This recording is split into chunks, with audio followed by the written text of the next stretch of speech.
Hi, Brandon and Nick. My name is Taylor Gonzalez. I'm from 50 Shades of Tay. How are you guys doing today? Great. Hey, How are you? Good, thank you. So you guys play such a great couple in this film, and I was wondering if you could just talk a little bit about the importance of representation in this film, especially in the year of 2025.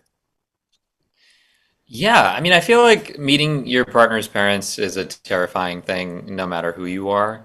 And this story is about what happens when families that are not generally vibing meet, you know? And it's about, how we become teenage versions of ourselves around our parents, or the desperate need to have everything go perfectly, uh, the fear that the people we love might not love each other.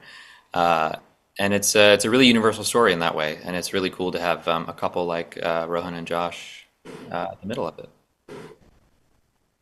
Yeah, I think the queer notion of overcoming the fears and insecurities of being accepted and yeah, and really truly in our movie overcoming that. Brandon, your little dirty person hand scene had me busting up. I had to use my inhaler. That's how funny that scene was to me. So I was wondering, how did you keep a straight face for that scene? And was there a lot of laughter in between takes on set?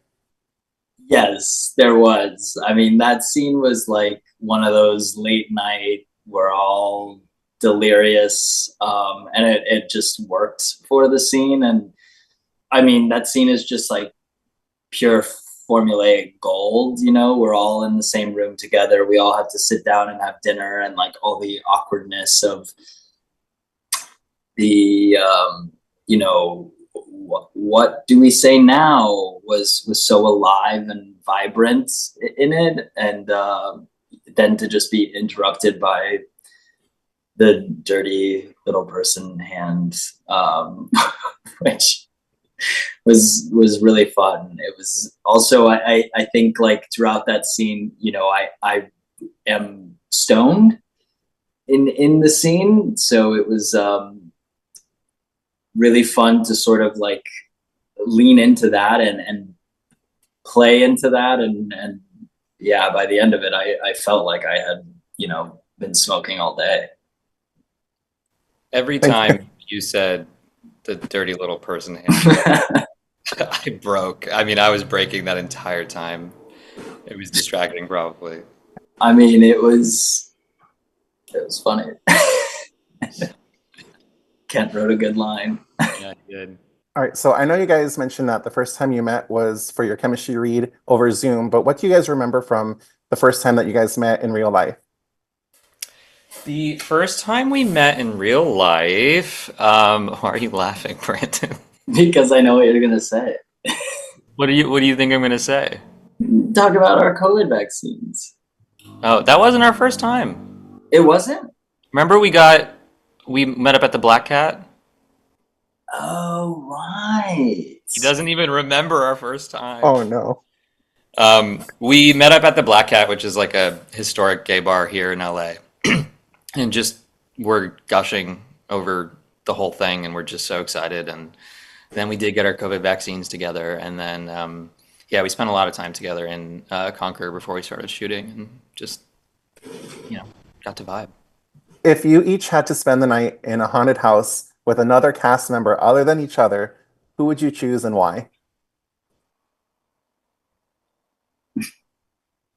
I would probably pick Brian, not because I think we'd be safe, but because I just really want to see how he reacts.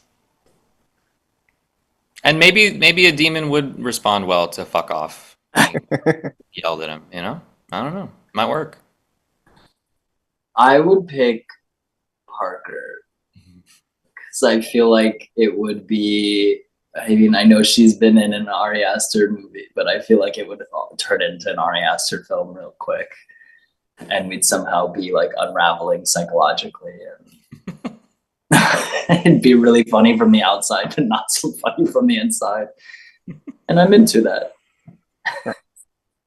So since this is a horror comedy, I was wondering if anything spooky or unusual happened while filming on set. Well, so we were staying in this hotel that was built in the 1700s, literally called the Colonial Inn. And when I checked in, the front desk folks told me that I was staying in what used to be a bridal suite. And they just casually mentioned that my room was haunted by a ghost who protects young brides. So, as you know, obviously, as soon as I walked in, I was like, "Ma'am, I'm gay. This is fine. We'll be okay."